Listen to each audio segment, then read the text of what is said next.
Karen the Warp Spinster here. Welcome to my channel where we cut and sew and see what happens. If you've been following me for a while, you probably realize that Brillig is coming out to play again. I'm still thinking about Hildy. I'm uncertain. We'll see what happens to Hildy. Hildy may get a complete makeover. We'll find out. But today I want to try something that is kind of a, test piece for something else I want to do that will use this particular idea. It's pretty straightforward. It's not a whiz-bang, oh my gosh, you have to see this, it's going viral thing. But I wanted to try it out, and as I did with Alice, I decided I would just use Brillig fabric and see where that takes us. I'm going to endeavor to not make this such a large scale that I can't fit it all on the screen without showing you the rest of my messy, well, actually it's not too messy today, but so I will try to keep it on a relatively small scale, and hopefully along the way we'll talk about different things you could do with this particular technique, which is pretty, as I say, straightforward. So let's get started. If you may recall anyway that I'm using white as an accent color rather than a background for this quilt. And I will mention, because it's been a while, and in case I have new subscribers watching, Brillig refers to the Jabberwocky poem by Lewis J. Carroll. 'Twas Brillig in the slithy toves did gyre and gimble in the... I can never remember that last word. I should have looked it up before I came on. Anyway, so that's where all of this comes from. And we have done some slithy toves. Started out making slithy toves.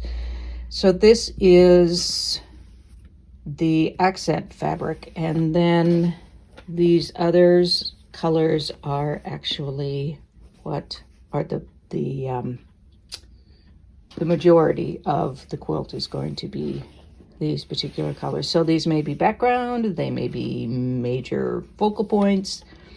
This is just an accent, which is quite different for me. I often use white as a background because I love white as a background. All right, so it's going to start out as a piece that is kind of a four patch, but not necessarily a straight four patch. And I think since I need 4 colors for that, I guess I'm doing, well, I don't really need 4 colors. I could do 3. Yeah, let's do 3. Okay. Pink may come out in the end as a second accent. So all I'm going to do is construct basically a square that has a variety of colors in it. And there may be curves for the seams. That just came to me. Never mind. There may be curves on the seams. A quarter of it might be a couple different fabrics. So I'm just going to do some improv piecing to make a block, which hopefully I will hold to about this size, and then we'll take it from there. So I'm just going to cut some shapes, and then we'll come back and see how we're going to put them together. I have cut a few pieces, pretty random sizes, although I tend to veer toward one particular size because these are actually pretty close, even though I didn't try to make them so. And I want things to be irregular, so I'm just going to start cutting and then rearranging. I still want it to be pretty blocky. I don't want it to be like lots of narrow strips or inserts or anything that comes later. So I want to start off, maybe I will sew these 2. Do I want them to be straight? Let me think about what I'm doing. No, they could be curved. So I could put them on top of each other and just do a gentle curve.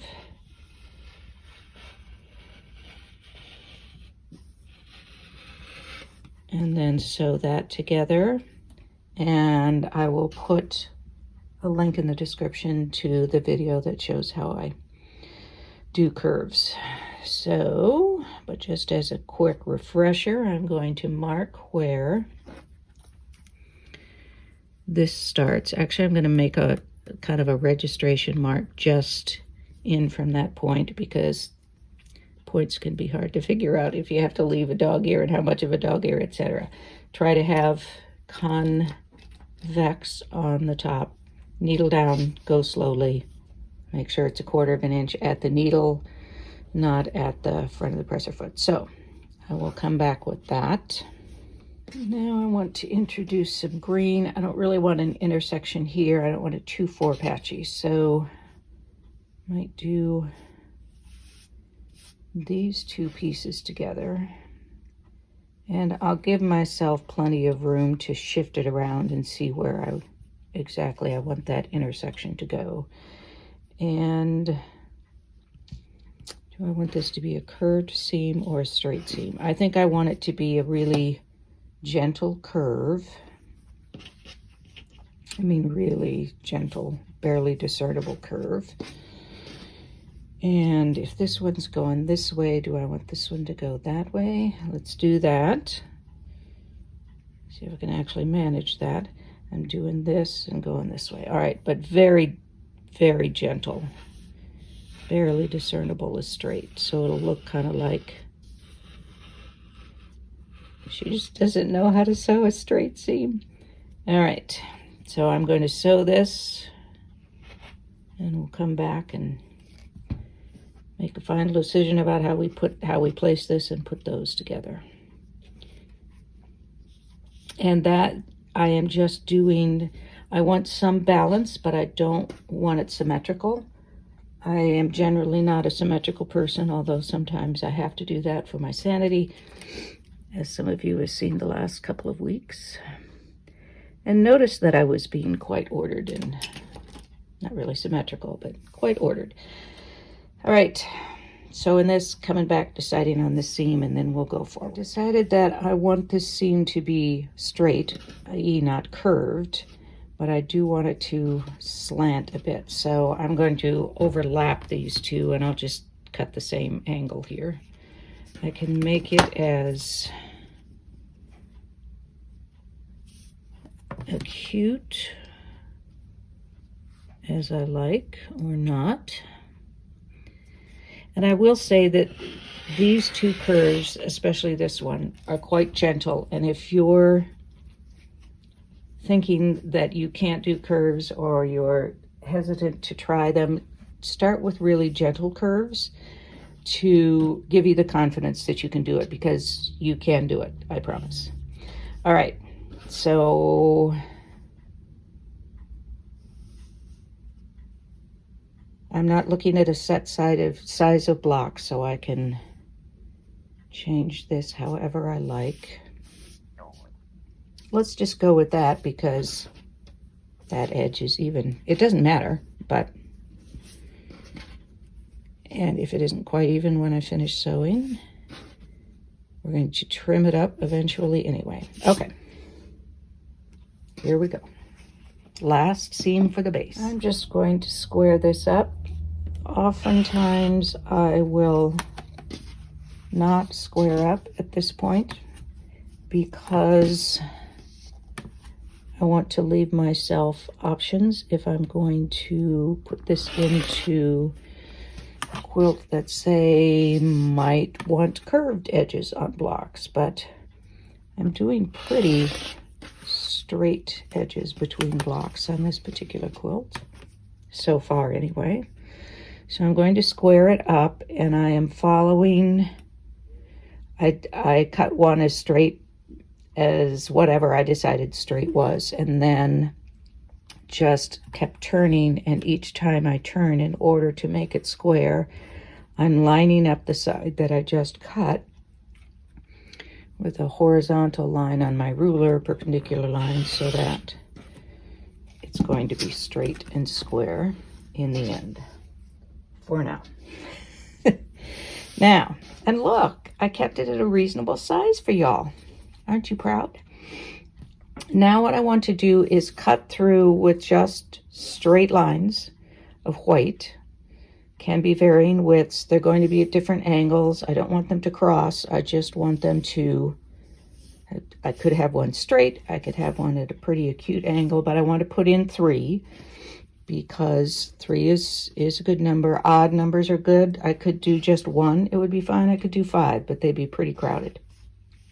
So I'm going to decide that I want one that goes like this. And I do want it to go the entire width of the block. I don't, for example, want to just do a corner. I want to do an entire width. And remembering that I have seam allowances I have to deal with, I'm going to make a cut here. And I want to insert white, but I don't want it to be white all the way across. I want it to just lay on top of the quilt. So that means I'm going to cut my white strip, but then I'm going to piece at the end in whatever color it ends on. So I need a piece of blue on the end of here and a piece of green on the end of that one. And the ends are going to be parallel. So I want this a strip, and I don't want the end to be at an angle. I want the white to be a rectangle, basically a skinny rectangle. So that's actually going to make my piecing easier. If I wanted it to follow, say, this line, then I would have to make sure that I cut that angle. And it's doable, but this is the picture that I have in my head right now. So I'm going to cut a strip of white. I don't have in mind any particular width, except that I don't want it really wide. So I don't know. I'm going to take out a piece of fabric that is not pressed, and hoping you'll forgive me for that. This is going to be plenty long here for what I want to do. So let me cut a strip that is, say, I can always trim it down later after I sew on the first side. So let's do one. If I cut it at 1 inch, of course, it will be just 1/2 inch wide, which will be that wide. Let's do it a little more than that. I'm going to bump it over to 1 1/8, which isn't much more, but we will see how that goes. And then I'm going to decide how long I want this to be on the surface of the block here. And so let me audition it here.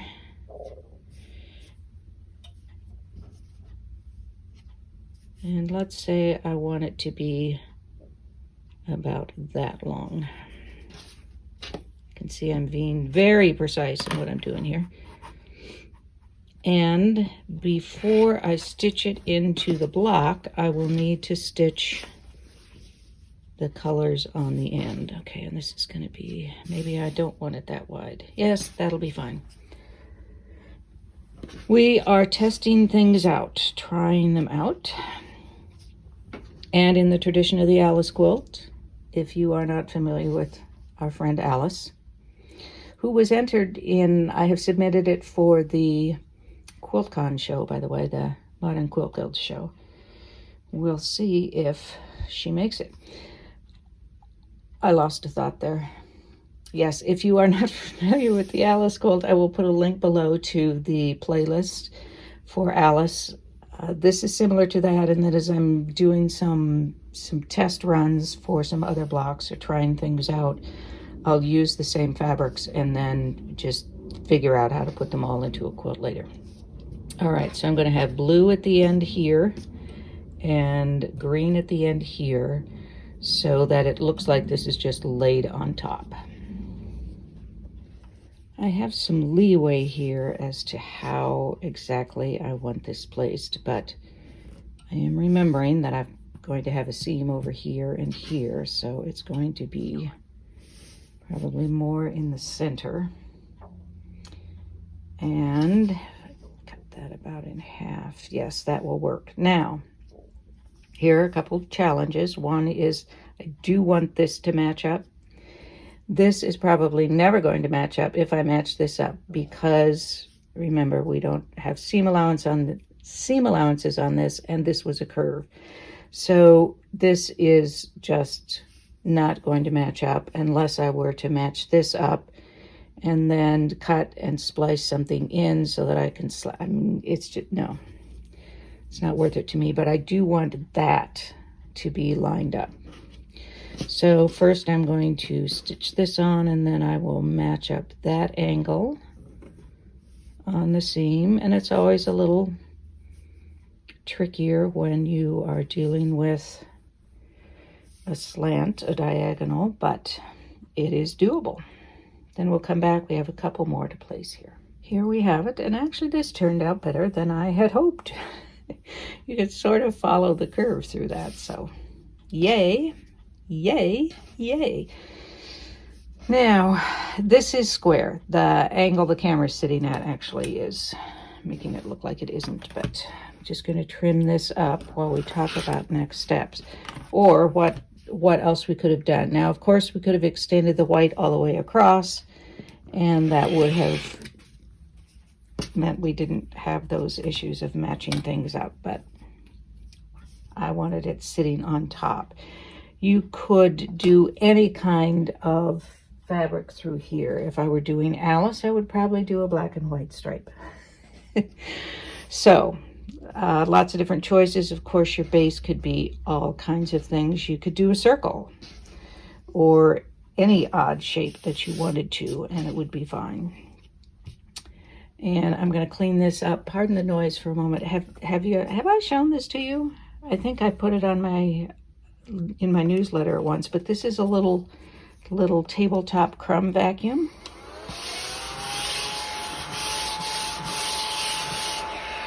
And I use it all the time to clean up my mats, so not affiliated with them at all. There are probably a ton of different tabletop crumb vacuums. Doesn't that just slay you? All right, so now I have a piece that's a little over 1 inch wide, should be like 5/8. Now I want to do one at a different angle. And if I do that, I'm going to lose that in the seam entirely. So I could do another one that's at the same, going down from the upper left to the lower right. And I could actually even cross that point and it would be fine. But then that leaves me little choice down here. I would want that to go that way. So let's do this, and let's make it a pretty narrow one. I want to make sure that I'm not cutting across the white though. So I'll drop it to about here. I'm going to be pretty constrained on that one, but let's see what happens. Let's see what happens. All right, and this one is going to be a more narrow piece of white. And thinking about this, I don't want them to cross. Do I want them to cross? Maybe I'm changing my mind. Do I want this one to be on first? And then that, well, let's lay out a couple of strips here. Let me cut a couple of strips and come back.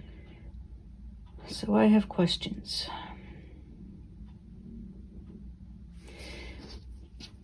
I'm kind of wishing I'd done this one straight, but here we are now. Welcome to improv. So I could cut across that, or I could make this one quite short so that this isn't in fact crossing that. And I might have one end going off the edge.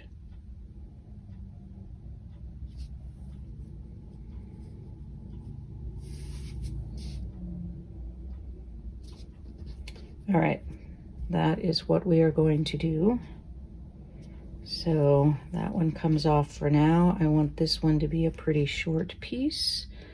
So I'm going to just cut this off here. Set that aside for maybe another time. And this is going to be our piece there. This one can come across here. All right. That's the plan. So I'm going to go ahead and do those. I don't think you need to watch me make more of them. So I'll be sewing blue on the end here, green on the end here. When I cut this one, this will be going off the edge here. And then maybe going up to about there. We'll see. Maybe I even want this one a little shorter. No, it will be a little shorter once I do the seams. All right. A quick note about pressing. These seams I pressed toward the darker, the curved seams. This long straight seam, I pressed the seams open. And for these, I am pressing them away from the white, even though sometimes I'm running up against quite a bit of bulk. And I want to do that because I really want the white to not have any shadowing behind it, even a white seam, so I didn't press it open. In an ideal world, and if I were doing something darker, say this was black instead of white, then I would press toward these strips because that would help to lift them off the surface a little. But in this case, the lack of shadowing is what I like more than lifting it off the quilt. And there's a lot of stuff going on up here, all kinds of seams, which is distracting to the eye right now, but once the quilting happens, that will be minimized. So back to finish this. Here we are in the end. Might be kind of interesting that way too. Now, as I said, I've got lots of bulk. There's lots of bulk down here, lots of bulk up here. And I think this is where I would leave it for the project that I have in mind. Maybe, who knows. But of course you could do all kinds of things, and this being me, you know what I'm going to try next. Before we go where you know I'm going to go, I will remind you that the Brillig quilt is going to have vines running through it. It's gyring and gimbling in the wabe, by the way, and then there are mimsy borogoves. So I don't know if these will be wabes. You know, wabe could be a wind-like thing, or it could be a type of ecosystem, like a desert or garden or whatever. We're treating this as a garden. Anyway, there will be narrow strips of a vine, and then there will be black and white leaves coming from the vine. So that could be an opportunity to disguise somewhat that extra bulk. But if it's a choice between designing the vine to hide the bulk and having a design that I like, I will go with the design that I like and live with the bulk. Honestly, it's not that bad, and when you quilt it, it will mitigate that. Now, the other thing that you can do if you aren't happening to do a Brillig type quilt is, of course, circles. And you could go with circles that are all the same color as this white and disperse them around. You could have them be at the end points so that these are kind of, and this is a little bit of where I'm going with this in the project that I'm using this as a test sample for. You could just keep it in or almost entirely off the stripes. Don't put them at the end points, but scatter them around. And again, I'm using 3 just because 3 is a good number. And or you can repeat these colors, but have them in a different color, be on top of a different color, of course, and different sizes. These two happen to be the same size. Or you could mix it and have some that are white and some are those colors so that you're pulling the background up.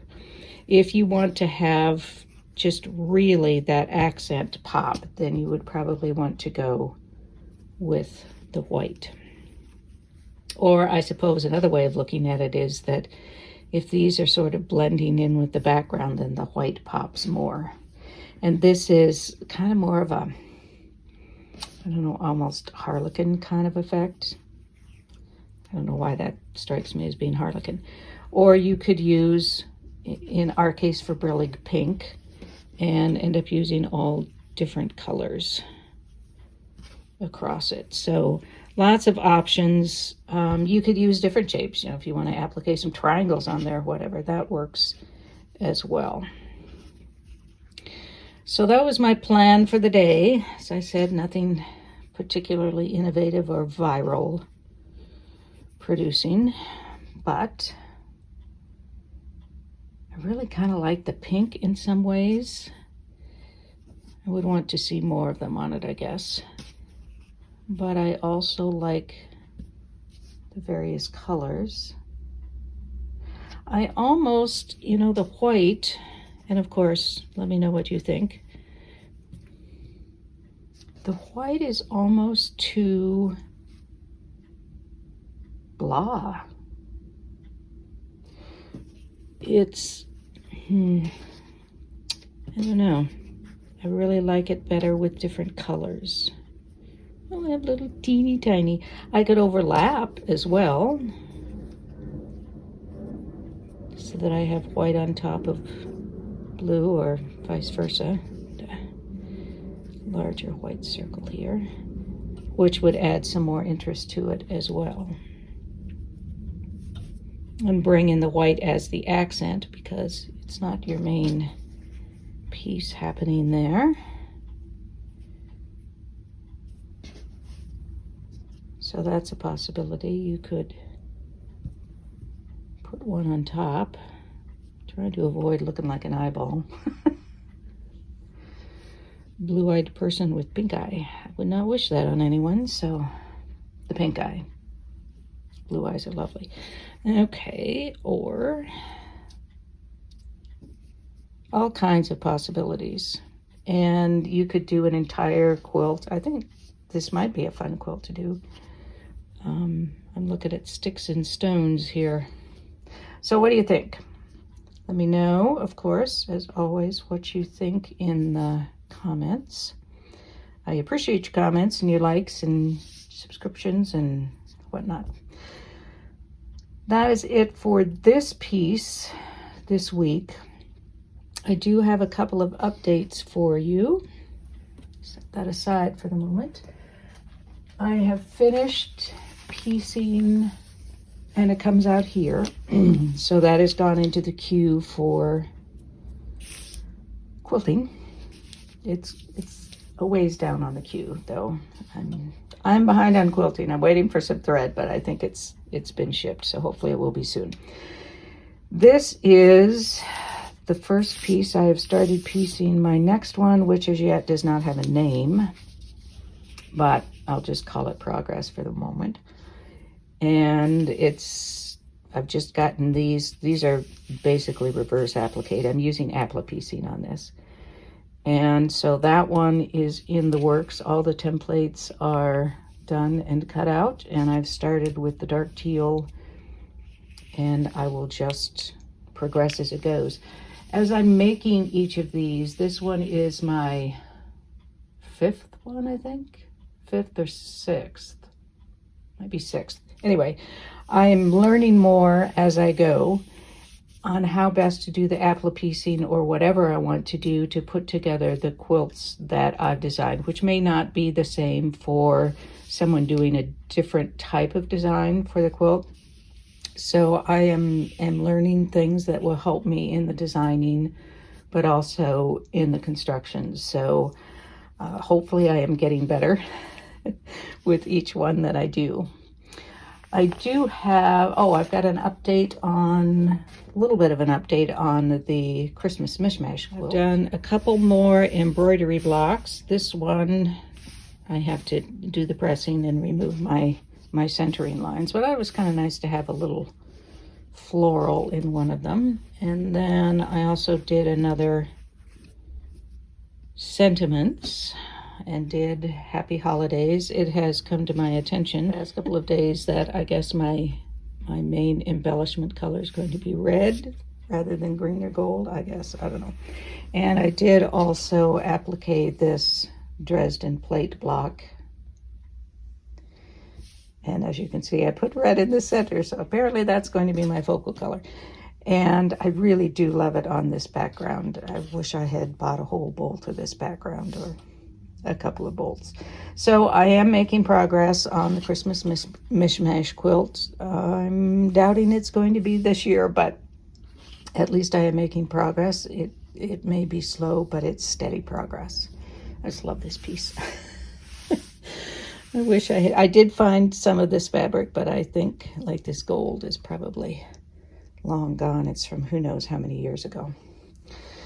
Then I also have, I'm about to make a reel, so it will be up by the time you see this on Instagram. So follow me on Instagram, or at least come and check out the reels. I'm planning 2 reels actually. One of them will be showing you the quilts that, my applique quilts that are in line for quilting. And actually the piece, the crust piece that I made for Sheila's class. She has a bunch of classes upcoming, by the way. And then also all of the appliquing quilts that I have pieced, that I have appliqued, but are waiting in line to be quilting. There are several of them. And then I will also have a reel of designs that are in line to be pieced coming up. And one of my very favorite things to do is design these, and sometimes I get a little carried away and I get behind. So just to kind of see what I've been doing and what is coming up. So that is it for today.